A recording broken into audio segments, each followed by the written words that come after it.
হওয়ার পরেও ওই ব্যক্তি হযরত ওমরকে ছাগলের দুধ খাইতে দেয় নাই, কারণ আমি যদি এখন লুকায়া দিই আমার কোনো মালিক কোনো মানুষ জানবে না, কিন্তু কাল কিয়ামতের ময়দানে আল্লাহ তাআলা এই বিষয়ে জানবে কি জানবে না?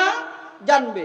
এই ভয়ে ওই রাখাল তাকে দুধ দহন করতে দেয় নাই। এই জন্য ওমর রাদিয়াল্লাহু তাআলা আনহু তাকে জিজ্ঞাসা করার উদ্দেশ্য হলো তার ঈমানের মধ্যে মজবুতি কতদূর, রব্বে কারীমের ভয় তার ভিতর আছে কিনা। যাই হোক, মাদ্রাসার মাহফিল, তো মাদ্রাসায় আমরা আসব, মাদ্রাসায় সহযোগিতা করব। মাদ্রাসায় সহযোগিতা করলে কি লাভ?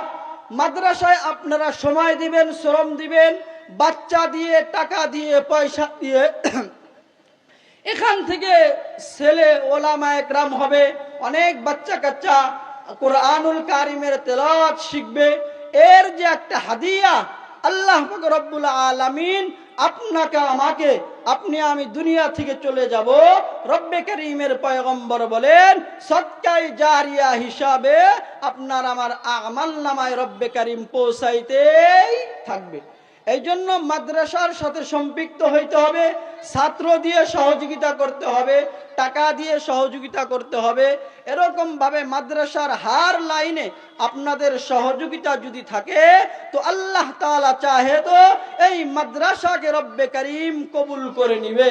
এই এলাকার জন্য মাদ্রাসাটা একটা হবে নিয়ামত। এই এলাকার জন্য, এলাকার মানুষ, এলাকার সমস্ত মানুষের জন্য হবে এই মাদ্রাসা একটি নিয়ামত। এবং ইহদিনাস সিরাতাল মুস্তাকিমের রাস্তা, সোজা রাস্তা রব্বে কারীমকে চিনা, রাসূলের তরিকা, রাসূলকে চিনা, এর মাধ্যমে এই এলাকার ভিতরে একটা নূর পয়দা হবে। এটা আমরা চাই সকলেই। এই জন্য আমরা সবাই সহযোগিতা করব মাদ্রাসাকে এগিয়ে নেওয়ার জন্য। এই জন্য আল্লাহ পাক রব্বুল আলামিন কোরআনে হাকিমের মধ্যে বলেন, কোরআনুল কারীম যারা তেলাওয়াত করে, যেমন মাদ্রাসাতে কোরআনের তালিম হয়, কোরআনুল কারীমের তেলাওয়াতের শিক্ষা হয়, তো কোরআনুল কারীম যারা তেলাওয়াত করে তাদের ফজিলত কি? আল্লাহ তাআলা কোরআনে হাকিমের মধ্যে বলেন, ওয়ালাউ আন্না আহলাল কুরআ আমানু ওয়াত্তাকাউ লাফাতাহনা আলাইহিম বারাকাতিন মিনাস সামা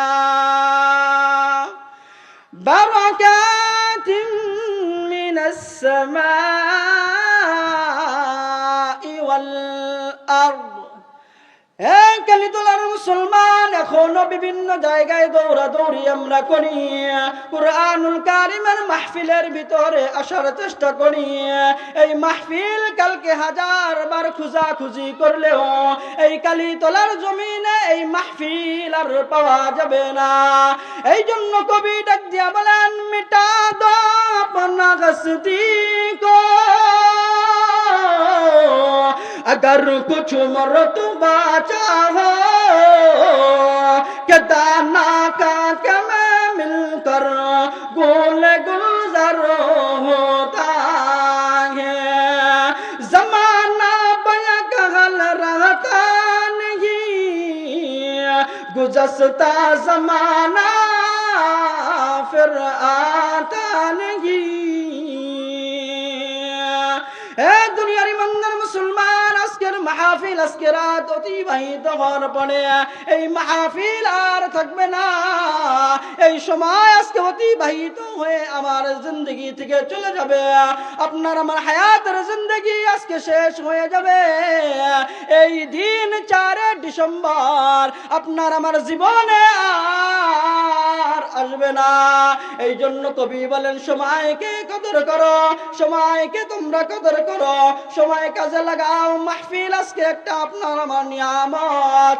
এই নিয়ামতকে গনিমত মনে করে আমরা সবাই এলাকার যারা বিভিন্ন জায়গায় দৌড়াদৌড়ি করি, মাহফিলের প্যান্ডেলে বসে যাই, আল্লাহ তাআলা চাহে তো আপনার আমার নাজাতের উসিলা হতে পারে। এই জন্য আল্লাহ পাক রব্বুল আলামিন এত বড় নিয়ামত দান করেছে। আপনার আমার আজকে 4 ডিসেম্বর জীবন থেকে চলে যাবে, কিয়ামত পর্যন্ত 2025 সাল 4 ডিসেম্বর আপনার আমার হায়াতের জিন্দেগি তার